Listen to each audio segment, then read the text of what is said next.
주기도문의 내용, 하나님의 나라는 어떻게 살아가는 사람들의 모임일까?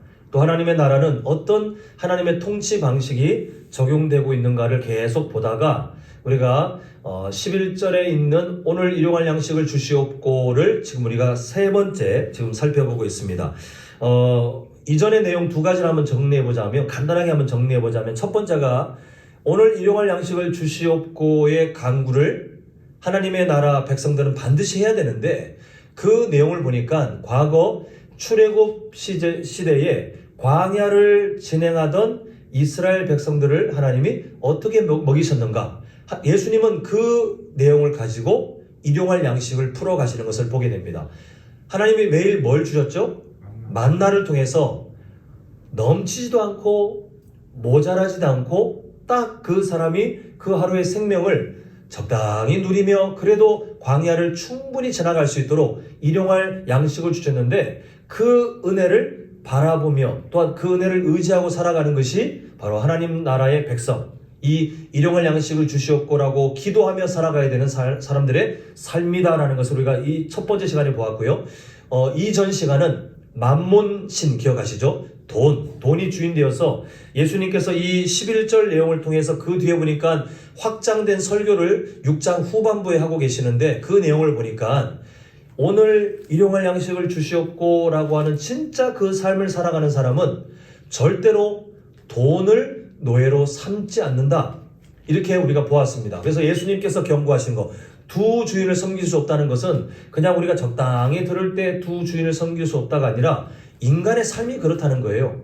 하나님을 섬기든 아니면 그 마음에 돈을 품는 순간 순식간에 하나님을 버려버리고 돈을 섬기든, 이 극단의 두 삶을 선택할 수밖에 없는데, 이 돈의 유혹이 얼마나 심한지 그냥 적당하게 내가 이 정도는 괜찮겠지라고 돈을 내 삶의 우선순위로 끌어올리는 순간 그 돈이, 그 부요함이, 안락함이 또 우리에게 주는 그 어떤 삶의 신뢰, 물론 가짜 신뢰지만요, 돈이 주는 그 신뢰가 순식간에 내 인생의 1순위를 점령하고 하나님은 뒷전이 되는 게 인간의 연약한 모두의 공통점이다라는 것을 보았습니다. 그래서 우리는 절대로 만몬신에 젖어있는 한국교회, 만몬신에 젖어있는 성도들, 만몬신에 젖어있는 목회자의 그 삶들을 우리가 다시 한번 반면교사로 보면서 우리도 그렇게 넘어질 수 있기 때문에 하나님이 알려주시는 일용할 양식을 주시옵고의 겸손한 삶을 향해 더 걸어가는 것이 중요하다는 것을 우리가 저번 주에 보았습니다. 이제 오늘 세 번째 시간인데요. 오늘은 이 일용할 양식을 주시옵고에 담겨있는 반드시 우리가 그렇게 살아야 되는 세 가지 주제를 가지고 함께 좀 하나님의 말씀을 따르고자 합니다. 첫 번째 주제가 뭐냐면요, 기도하는 사람의 신앙 고백이 담겨져 있어야 합니다라는 것입니다. 우리 한번 화면 같이 읽어보겠습니다. 시작! 기도하는 사람의 무엇이 담겨 있습니까? 신앙 고백이 담겨 있어야 합니다. 자, 우리가 주기도문을 고백할 때마다 그냥 아무 생각 없이 하거나 아니면 고백할 때에 이 안에 담겨있는 진짜 의미는 모르고 내가 먹고 사는 게 중요하니까 하나님 돈 좀 주시죠. 하나님 내가 걱정 안 하게 좀 재산 좀 주시고 직장도 잘 되게 하시고 그리고 우리 자녀들도 그렇게 살 수 있도록 좋은 대학, 좋은 직장, 또 진급도 잘 되게 도와주시죠 라고 하는 마음으로 이 일용할 양식을 주시옵고라고 기도하는 것은 아니라는 겁니다. 그거는 세상의 기복신앙이 오염된 가짜 기도예요. 그래서 우리가 이 주기도문을 고백할 때마다 일용할 양식을 주시옵고라는 그 문구를 지날 때 짧은 순간이라 할지라도 우리에게 신앙 고백이 반드시 담겨져 있어야 되는데, 그 신앙 고백의 내용이 뭔지를 이해하려면 다시 과거로 돌아가서 출애굽 때 이스라엘 백성들이 광야를 지나며 만나를 주시는 하나님이 어떠한 분이신지를 어떤 분으로 보았는지 그걸 기억하면 이해하기 쉽습니다. 자, 우리 한번 상상력을 좀 발휘해서, 우리 성도님들이 그때 이스라엘 백성들이에요. 그 전에 어떤 삶을 살았습니까? 430년이 가까운 시간 동안에 몇 대를 거치면서 애굽의 노예로 살았어요. 노예로 살며 어떤 삶을 학습받았냐 하면, 먹고 사는 문제를 누가 주장한 것처럼 보았죠? 바로예요, 바로. 애굽의 통치자 바로. 바로가 야 음식 주지 마 하면 다 굶는 거예요. 바로가 물 주지 마 그러면 목말라 죽는 거예요. 결국 이 애굽의 노예로 살았던 이스라엘 백성들은 삶에 무엇이 학습되어졌냐 하면 그렇게 말로 고백했든지 뭐 안 했는지 그게 중요한 게 아니라 이미 어떤 삶을 학습했냐 하면 애굽의 통치자 바로시여, 당신께서 먹을 것을 허락하시면 내가 먹을 수 있고 당신께서 마실 것을 허락하시면 마실 수 있으니 당신이 내 생명의 주관자이십니다. 당신 손에 내 인생이 달려있는 것을 내가 고백합니다. 이런 삶의 고백, 물론 신앙은 아니지만 그런 신앙 고백으로 살아가는 거예요. 그러다 보니 바로가 이쪽으로 가라 그러면 이쪽으로 가고 이쪽으로 가지 말라 그러면 이쪽으로 못 가고 심지어 어떤 삶까지 살았습니까? 바로가 분노해서 의심해서 그 자식들을 죽이는 명령까지 내려도 어떻게 하지 못하고 그냥 벌벌벌 떠면서 자식이 죽어나가도 그냥 자신의 생명의 주관자인 것처럼 보이는 그 바로에게 꿈뻑 엎드려 그렇게 살아갔던 사람들이 이스라엘 사람들이에요. 근데 살다 보니 갑자기 모세가 등장해서 하나님이 계시다 그러면서 그 전까지 자신의 생명의 주관자로 믿었던 그 바로를 첫 번째 재앙, 두 번째 재앙, 세 번째 재앙, 점점 그 재앙을 통해서 그 바로를 완전히 무릎 꿇게 하시더니 그 하나님이 자신들을 구원해 주십니다. 그리고 홍해를 가로질러서 시내산으로 가더니 계약을 맺으시는데 뭐라고 말씀하시냐면 기가 막힌 말씀을 하시는 거예요. 나는 너희들의 하나님이 되고 너희들은 나의 백성이 될 거다. 관계가 뭐예요? 멀리 있는 그냥 남남이 아니라 너희들의 하나님이 내가 되어줄게. 그리고 너희들은 나의 백성이 될 거야. 그 친밀한 관계를 하나님이 먼저 말씀하시면서 너희들이 이 관계에서 안 벗어나면 내가 너희들을 지켜줄 거야. 정말 그렇게 말씀하신 다음에 광야로 진행하기 시작하는데 어떤 문제가 있습니까? 이 사람들이 장정만 60만 명 가까이에요. 다 상상하면 아무리 적게 봐도 장정만 60만 명을 추정했을 때 정말 적게 잡아도 200만 명이 훌쩍 넘을 많은 사람들이 지금 광야에 딱 서 있는데 먹을 게 어디 있습니까? 식량이 없어요. 근데 하나님께서 정말 나는 너희들의 하나님이 되고 너희들은 나의 백성이 되고 정말 내가 너희들을 지켜줄게 라고 하신 약속을 그대로 지키셔서 그 많은 사람들이 광야를 살아가는데 아까 우리가 보았잖아요.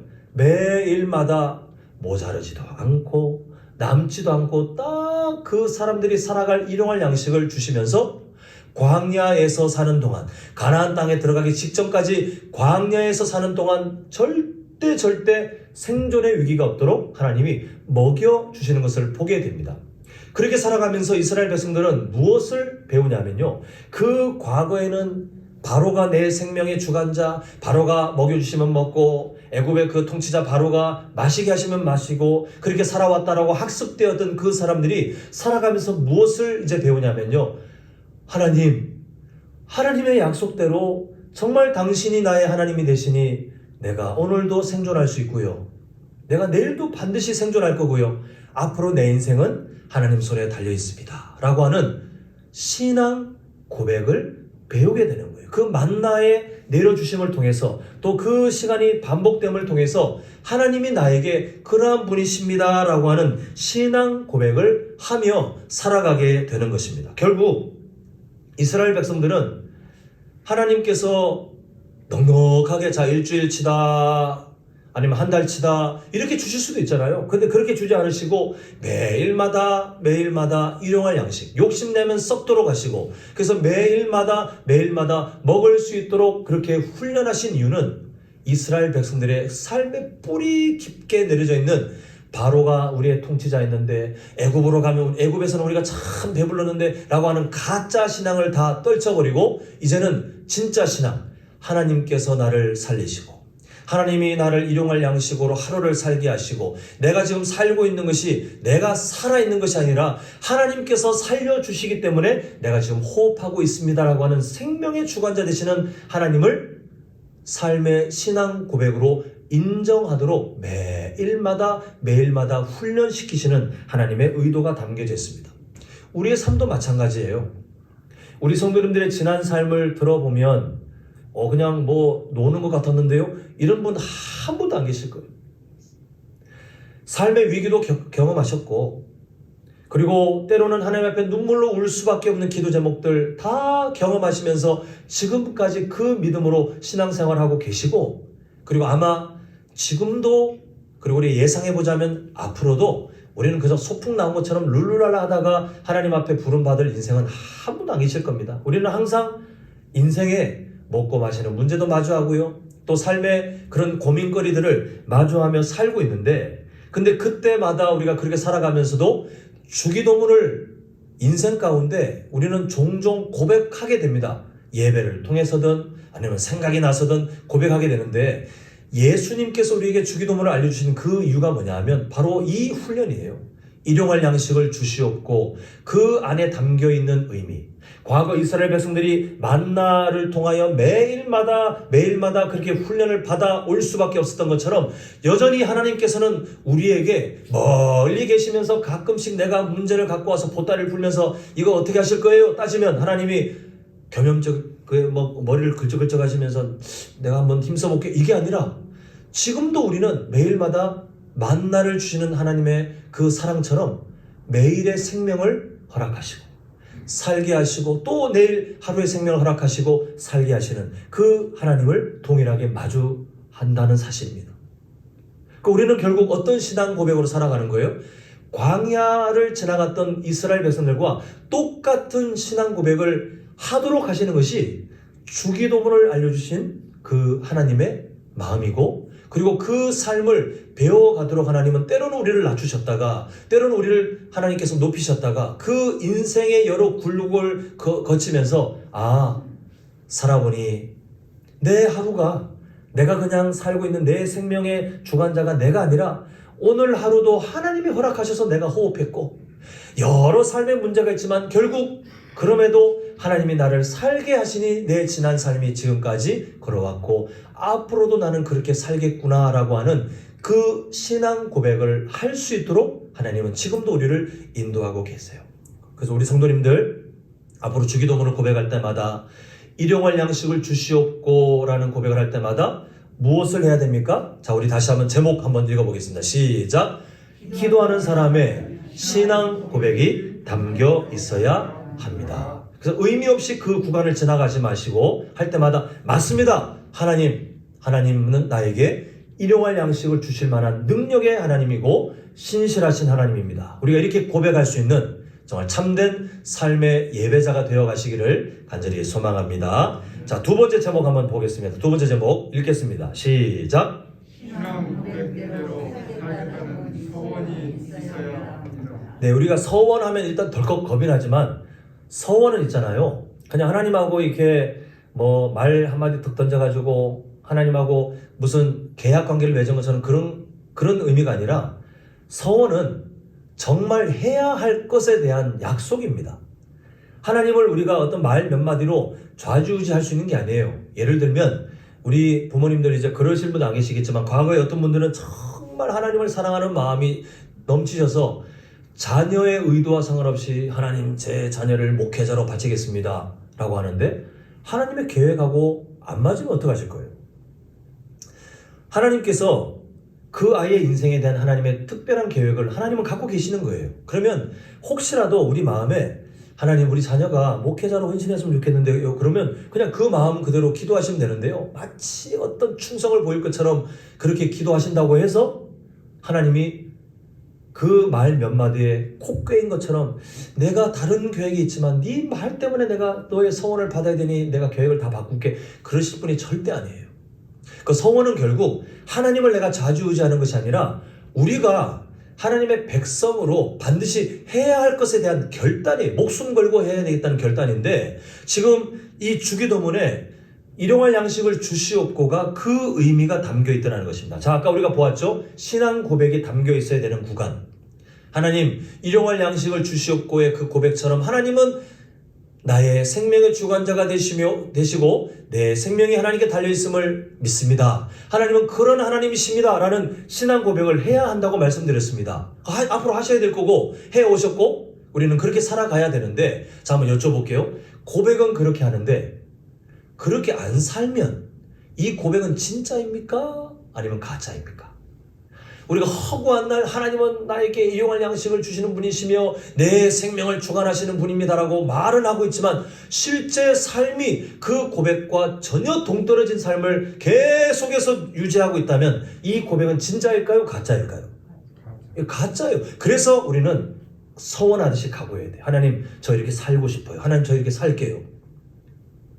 우리가 이 삶을 안 살 수가 없거든요. 왜냐하면 하나님이 아예 우리를 이렇게 살게 하시려고 지금 뭐 죄송한 편이지만 우리 멱살 잡고 그냥 끌고 가시는 거예요. 우리가 미련한 우리가 막 안 가겠다고 몸부림쳐도 하나님이 멱살 잡고 아니야 너 가야 돼. 너 안 가면 너는 망하는 인생이 돼. 내가 너를 이 신앙 고백으로 살도록 끌고 갈 거야. 이게 하나님의 사랑인데 이 사랑은 이미 진행되고 있는데 우리가 그냥 멀찍이 구경하듯이 그렇게 살 수 없기 때문에 우리는 아예 그런 신앙 고백도 해야 되지만 하나님 그렇게 살게 해주십시오. 그렇게 살겠습니다라고 우리는 서원하듯이 고백해야 된다는 것입니다. 자, 아까 출애굽한 이스라엘 백성들을 보았잖아요. 다시 한번 가겠습니다. 상상해보자면 이런 예를 들어볼게요. 출애굽한 이스라엘 백성들이 만나를 볼 때마다 하나님은 내 생명을 주관하시는 분이시고 하나님께서 내 생명을 갖고 계신다는 그 사실을 난 믿습니다라고 입술과 마음으로 고백해 놓고는 그날 밤에 자려고 누웠는데 이 사람이 잠을 못 자는 거예요. 한숨을 푹푹 쉬면서 내일 만나가 내릴까? 하나님이 약속을 하셔서 뭐 지금 계속 만나가 내리고 있는데 과연 그 하나님이 약속을 지키시는 분일까? 우리는 과연 이렇게 계속 살아갈 수 있을까? 말로는 하나님은 내 생명을 주관하고 계시고 내 생명은 하나님께 달려있습니다. 이렇게 신앙 고백해놓고는 삶의 그런 염려를 놓지 않는 거예요. 그래서 뜬 눈으로 밤을 새우며 다음날 아침에 만나 내린 걸 보고 가슴을 쓰려내면서 아이고 만나가 내렸네. 아이고 다행이다. 근데 그날 밤에 또 신앙 고백을 해놓고는 또 그렇게 삶의 실제적인 삶은 막 염려하고 근심하면서 내일 아침에 만나가 내릴까? 우리는 정말 이렇게 살다가 어느 순간 만나가 멈춰서 우리는 다 굶어 죽는 게 아닐까? 이렇게 근심한다면 신앙 고백과 실제 삶이 동떨어지기 때문에 이 고백은 가짜예요? 진짜예요? 가짜예요. 그래서 하나님은 이렇게 고백했으면 이렇게 살아나는 겁니다. 이게 하나님께서 그래서 우리는 이 신앙 고백이 마음과 말로도 훈련되어야 되지만 그렇게 살아가고자 하는 그런 삶, 그래서 그렇게 살아가는 것이 고백과 삶이 한 세트가 되어서 연결되어 있는 것이 진짜 하나님 나라의 백성이다라고 하는 거예요. 따라서 우리가 일용할 양식을 주시었고 이렇게 인정한다는 것은 어떤 고백이냐면요. 하나님 정말 이렇게 살아보니까 힘든데 정말 이렇게 사는 것이 참 힘든데 그럼에도 하나님 저 이 삶을 살아갈게요. 이렇게 하나님을 인정하고 염려에서 벗어나고 하나님을 신뢰하는 것이 맞지만 참 인생이 힘들던데 그래도 하나님 그렇게 살아가겠습니다. 이 삶을 포기하지 않을게요. 이렇게 서원하듯이 살아가는 것이 바로 일용할 양식을 주시옵고에 담겨있는 우리의 삶이라는 겁니다. 부끄럽지만 제 삶을 좀 함께 좀 고백하고 싶습니다. 아시는 분들은 아시겠지만요. 몇 주 동안 저희 가정에 참 여러 일들이 있었습니다. 저희 어머니가 항암 투병하고 계시는데 맨날 하시는 말씀이 많이 좋아진 것 같고 뭐 주치 교수님이 이렇게 말했고 해서 그렇게 믿었는데 어느 순간 저희 어머니가 좀 이상한 것 같아서 그리고 그 일이 진짜 심각한 문제로 터져서 저희 가정이 성도님들의 배려 덕분에 좀 시간을 얻어서 다녀왔잖아요. 가봤더니 실제로는 그 교수를 만나보니까 저희 어머니의 몸속에는 암은 사라질 수 없는 상황. 그래서 앞으로 그냥 안 자라기를 항암을 맞으면서 안 자라기를 바라는 게 최선. 이런 사실을 보면서 좀 아들된 마음으로 마음이 좀 그랬고요.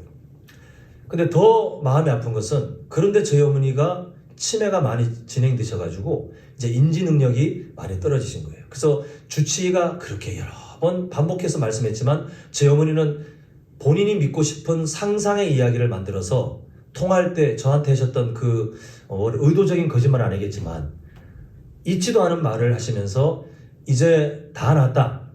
이제 항암 안 맞아도 된다고 교수님이 그러더라 라는 말을 끊임없이 반복하고 계시는 거예요. 심지어 그런 말 몇 마디야 뭐 괜찮겠지만 이제는 정말 있지도 않은 심각한 상황을 망상으로 만들어내셔서 그걸 막 사람들한테 막 얘기하면서 내가 이런 일을 당했다. 내가 정말 이런 일을 당했다. 막 억울한 일이 있었던 것처럼 했었는데 저희가 가보니까 하나도 없었던 가짜 상황. 저희 어머니께서 지금 그런 상황에 있는 것을 보면서 마음이 너무 힘들었어요. 근데 저의 마음에 그 힘든 거를 더 가중시키는 일이 있었는데 뭐냐 하면 저희 아버지께서 이제 옆에 계시면서 실제적인 보호자로 살고 계시는데 저희 아버지가 그 모든 상황들에 도움이 되지 않으시는 거예요. 어머니 보호자 역할도 잘 못하시고 그리고 지금 어머니에게 있는 그 치매 증상을 설명드려도 저희 아버지가 안 받아들이시는 거예요. 그 어머니 본인도 치매를 부정하고 계시고 저희 아버지도 아니다. 너희 어머니 치매라고 말하지 마라. 막 화내시면서 너희 어머니 나보다 기억력 좋다. 이렇게 몇 번을 거절하셨는데 저희 성도님들께서 배려해 주신 그 시간에 저희 아버지를 모시고 같이 어머니를 모시고 병원에 가서 그 일들을 제가 직접 확인해서 제가 직접 들었습니다. 알려드리고 그리고 인지 능력을 검사해서 지금 문제가 있다고 하니까 정밀검사 받아보셔야 됩니다. 앞으로 이렇게 하셔야 됩니다라고 그 일들을 옆에서 설명드렸더니 저희 아버지께서 바뀌시어요. 그전에는 거부하시면서 막 하셨던 분이 걱정을 하시지만 알았다. 이제 너희 어머니 우리가 도와줘야 되겠다. 너희 어머니 치매인 거 알겠다. 이렇게 하시면서 이제 그 실마리가 풀려가는 일들을 이제 몇 주간 경험했었습니다. 근데 인생이 참 쉽게 안 흘러가요. 제가 어제 저녁에 저희 어머니 그 정밀검사, 그 치매 정밀검사가 다음 주에 잡혀 있는데 그걸 앞두고 저희 아버지한테 전화드렸는데요. 기가 막힌 상황을 제가 경험했어요. 저희 아버지께서 몇 주 전에 저희가 가서 만나고 식사 대접도 하고 왔다 갔다 하면서 병원에도 모시고 가고 또 설명했던 그 일들 저희가 방문했던 걸 다 잊어버리셨어요. 저희 아버지가 하나도 기억을 못하세요. 그리고 제가 그렇게 설명드렸던 일을 들은 적이 없다고 말씀하시고 또 저희 어머니 치매에 대해서 그렇게 그 의료진의 얘기도 말씀드리고 또 그래서 검사 받아야 됩니다라고 했던 것들을 저희 아버지께서 하시는 말씀이 나는 들은 적이 없다 라고 말씀하시는 거예요. 그러면서 예전에 그 태도 너희 엄마 치매라고 하지 마라. 나보다 기억력 좋다. 이런 상황이 되셨어요. 그 옆에서 도와주셔야 되는데 이젠 도울 수 있을 거라는 실마리를 갖고 왔는데 순식간에 저희 아버지께서 알고 봤더니 저희 아버지도 그 치매 증상이 진행되셨다는 것을 제가 어제 알게 됐어요. 그러니까 제가 왜 부끄러운 고백을 지금 하냐면요. 제가 목사지만 저희 어머니가 그런 상황이라는 걸 알았을 때도 막 마음이 무너져서 나중에 몸이 병까지 왔는데 어제는요. 제가 기대했던 것이 완전히 무너지니까 제 마음에 이 바위 하나가 꽉 박혀있는 것처럼 너무 힘들었어요. 목사임에도 이 염려되는 마음을 풀어낼 수가 없는 거예요. 그러니까 잠을 잘 수가 없어서 제가 몰래 나와서 가족들 잘 때 제가 몰래 나와서 12시 넘었는데 저기 3층에 그 찬양 틀어놓고 3층에 그 기장대에 우리 성도님들 적어내셨던 다음 세대 블레싱 카드 그 기도 제목들을 붙이면서 그렇게 마음을 틀어보려고 하는데 너무 안 돼요. 제가 그걸 붙여놓고 그냥 여기 찬양 틀어놓고 그냥 멍하니 앉아있다가 1시 반이 돼서 올라가서 억지로 잠을 청하고 새벽 예배 이제 드리는데 성도님들 눈치를 못 채셨잖아요. 저는 부끄럽지만 목사인데도 염려를 가득 안고 아닌 척 찬양하고 염려를 가득 안고 아닌 척 말씀을 전하고 그렇게 기도하고 있는데 그때 하나님이 제 머리를 툭 때리시는 것처럼 난 너한테 이미 다 알려줬다. 어떻게 살아야 되는지 알려줬다라고 하시면서 어떤 말씀을 깨닫게 하셨냐면요. 우리 한번 말씀 보겠습니다. 화면에 보시면 사무엘상 30장 6절 기억나시죠? 이번 주일 말씀입니다. 제가 너무 부끄러웠어요. 이 말씀 준비하고 성도님들한테 똑같이 말했던 그 말씀. 근데 저는 이 말씀과 떨어져 있는 말씀을 살았어요. 우리 한번 같이 한번 읽어보겠습니다. 시작. 백성들이 자녀들 때문에 다윗이 크게 다급하였으나 그의 하나님 여호와를 힘입고 용기를 얻었더라. 제가 이 말씀 전하면서 이렇게 살아야 된다고 제가 외쳤어요. 근데 정작 제가 그렇게 못 살고 있더라고요. 물론 우리 모두의 연약함은 맞습니다. 근데 제가 너무 부끄러웠어요. 어제 저녁부터 오늘까지 너무 부끄러웠어요. 근데 하나님께서 새벽에 이 말씀을 기억하게 하시면서 다윗이 지금 이 일을 겪을 때에 제가 겪는 것보다 더 어려운 상황이에요. 그리고 어떤 실마리도 없어요. 어떤 앞으로 해결책도 없어요. 그런데 그 짧은 순간 하나님 여호와를 힘입고 용기를 얻었더라. 이게 우리가 살아가야 될 삶이라는 것. 하나님께서 그래서 그 마음 주신 거예요. 나 너한테 살아갈 방법 이미 다 알려줬어. 어떠한 실마리가 다 사라지든 눈앞에 상상하지 못한 일들이 있고 그래서 아버지, 어머니도 치매, 이제 아버지도 치매 다 까먹고 지금 난리 나고 이런 상황인데 어떻게 될지 답이 보이지 않는 그 자리에서도 답이 안 보여도 일단 우리가 살아갈 한 걸음은 하나님을 힘입어 우리가 용기를 얻는 것. 내일 만나가 내릴지 안 내릴지 우리가 확신하지 못한다 할지라도 우리는 누구를 봐야 됩니까? 하나님. 내 생명을 주관하시는 하나님께서, 우리의 인생을 주관하시는 하나님께서 때로는 우리를 낮추시면 그 낮추시는 대로 살아가나? 그러나 하나님은 우리에게 가장 좋은 길로 인도하시고 우리에게 그 하나님의 은혜를 깨닫게 하시는 분이라는 사실을 우리가 기억하면서 그 하나님을 신앙 고백으로 말하고 말하고 고백했지만 저의 삶은 동떨어졌잖아요. 그런데 하나님이 은혜 가운데 다시 그 삶을 살아가도록 인도하셨으나 우리는 완성된 삶을 살 수 없습니다. 제가 이렇게 말씀드렸지만 저는 또 오늘 오후에 어떤 통화를 하면서 어머니 어떤 반응 때문에 또 마음이 슬프고 막 그랬어요. 근데 우리는 살아가야 돼요. 저만 그렇겠습니까? 우리 성도님들 살아가시면서 하나님 앞에 정말 울 수밖에 없는 기도 제목들을 만나실 때마다 하나님은 나의 생명의 주관자시고요, 내 인생의 주인이시고요, 하나님께서 나에게 신실하시게 또한 나에게 가장 선한 길을 인도하시는 분이심을 믿습니다라고 아마 다 신앙 고백하시지만 그런 일들을 만나실 때 우리 성도님들 마음에도 염려가 있을 거예요. 근심이 있을 거예요. 저보다 좀 더 빨리 드러내시겠지만 우리는 이걸 완전하게 벗어날 수 없는 연약함이 있어요. 그런데 기억하셨으면 좋겠습니다.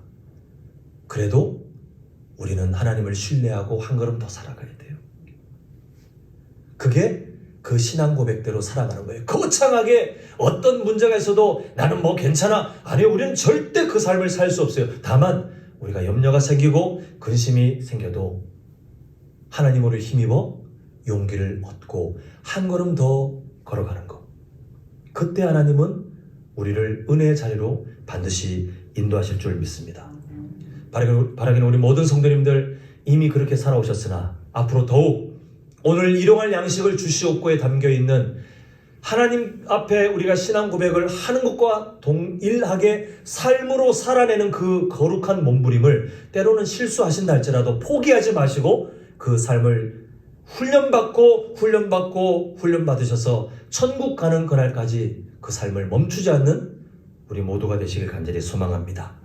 자, 마지막 세 번째입니다. 우리 제목 한번 보겠습니다. 자, 제목 읽겠습니다. 시작. 성경적인 일용할 양식을 사모해야 합니다. 자, 이 의미가 뭐냐면요, 신앙 고백을 했습니다.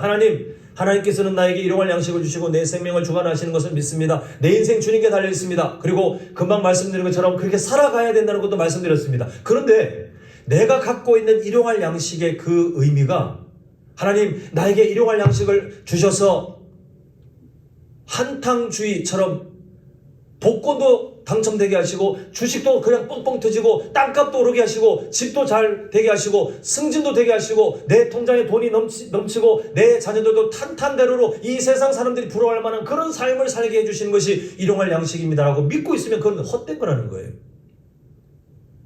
우리가 하나님을 인정하고 그 하나님을 인정하는 삶을 살아갈 때 가장 중요한 것은, 그러면 하나님께서 우리에게 주시는 일용할 양식이 무엇인가? 만나의 그냥 만나의 그 의미밖에 없어요. 모자르지도 않고 넘치지도 않게 하시는 거. 물론 그 이스라엘 백성들은 하루하루를 그렇게 살았지만 때로는 하나님께서 우리에게는 좀 기간을 길게 하셔서 때로는 낮추시기도 하시고요, 때로는 또 높이시기도 하시나, 그러나 그 지나온 삶을 보니 하나님이 살아가게 하셨네. 여러 인생의 굴곡이 있었지만 그래도 지금까지 하나님이 살아가게 하셨네. 세상의 어떤 부요함과 세상의 어떤 안락함과 세상의 쾌락이 우리에게 일용할 양식이 아니라는 것을 우리가 다 믿음으로 고백하셨으면 좋겠습니다. 때로는 세상적으로 아쉽죠. 내가 그것을 누리지 못할 인생이라는 것을 인정하는 게 참 아쉽습니다. 그러나 그게 오히려 안전한 거예요.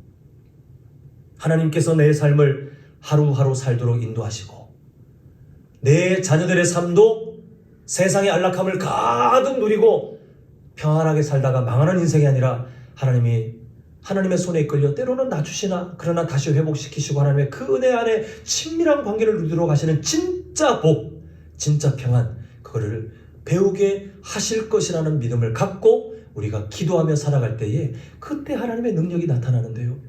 그것은 성경적인 일용할 양식의 의미를 우리가 잘 그 범위를 갖고 계셔야 됩니다. 그래야 살아가는 삶의 모든 일체의 비결을 터득했던 그 사도 바울, 그 신앙의 고백처럼 어떠한 삶의 환경이 달라져도 변치 않고 오직 하나님 앞에 견고한 그리스도인으로 살아가며 오히려 주변 사람들에게 도전이 되고 복음의 향기가 되는 그 삶, 정말 예수님의 삶을 닮아가던 그 삶이 우리에게도 계승되어 우리가 하나님이 기뻐하시는 사명자로 너끈히 살아갈 수 있을 줄 믿습니다.